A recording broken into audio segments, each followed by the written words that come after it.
Hello, we're gathered in Washington, D.C., where 100 life science leaders of tomorrow are gathered to brainstorm solutions to the biggest challenges facing healthcare. With me today is Dr. Anthony Coyle, Senior Vice President at Pfizer.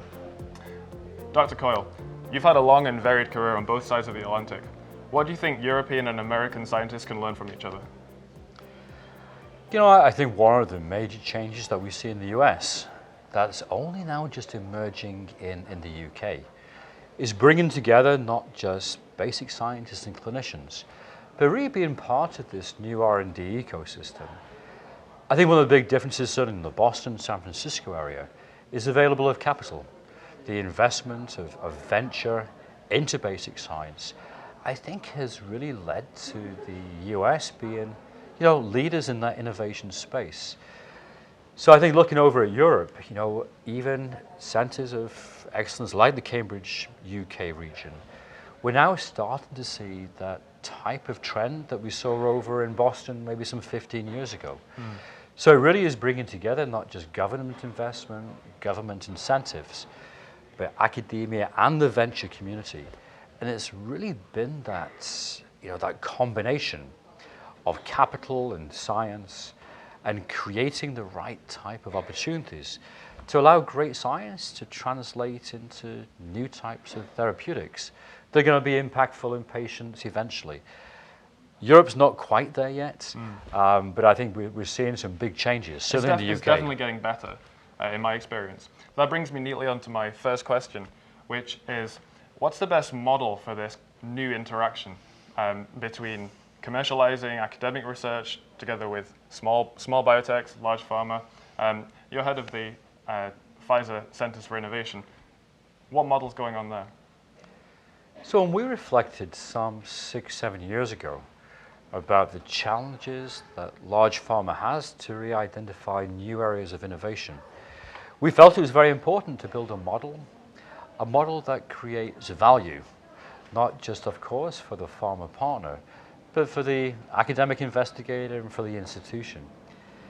And we felt if we could bring together individuals with complementary expertise, work as a single team with a single goal, and that was to translate new areas of science into the clinic, we could do something fundamentally different from what either big pharma could do or what academia could do on their own.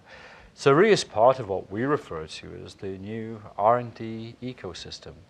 And it's pulling together, again, diverse skill sets, but making sure that the incentives, certainly to the academic team and of course to the pharma team, working as a single collective to share those common goals with common beliefs that we can actually develop new drugs for patients and do it quicker, cheaper, faster, and get there a little bit ahead of the competition. And it's certainly interesting seeing the big pharma at the moment.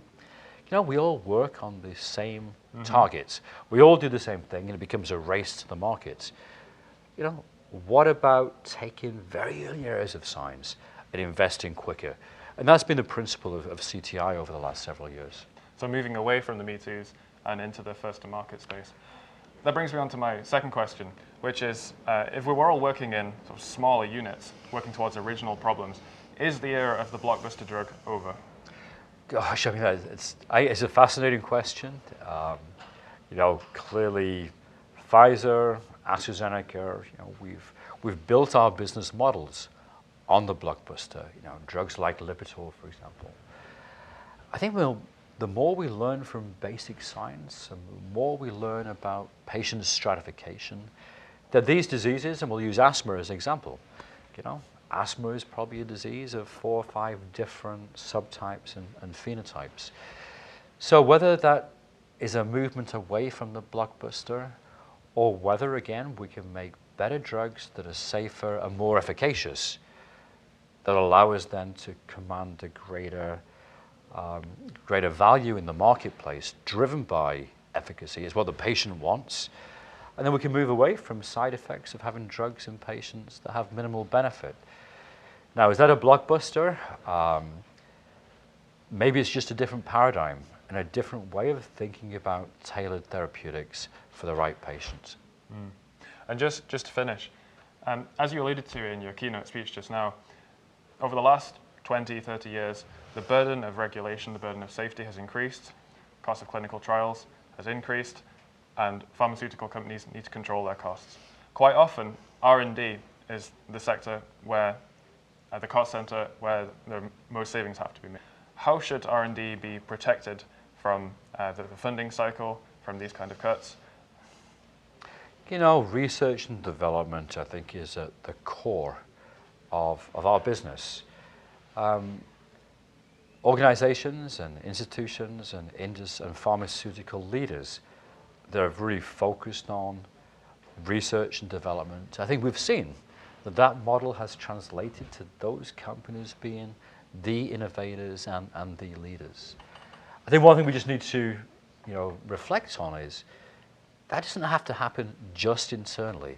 It doesn't have to happen just within the bricks and mortar of a particular institution. But now in this world that we live in, can we invest in R&D but use our capital in maybe in a more creative way, in a more collaborative way? But I truly believe that if we are going to be successful as an industry, investment in R&D, a focus on innovation is really going to be central. Dr. Coyle, thank you for coming to talk to us today. Thank you so much. Are you a leader of tomorrow? Check out the GapSummit website to see if you could be joining us in Cambridge next year. Thank you very much.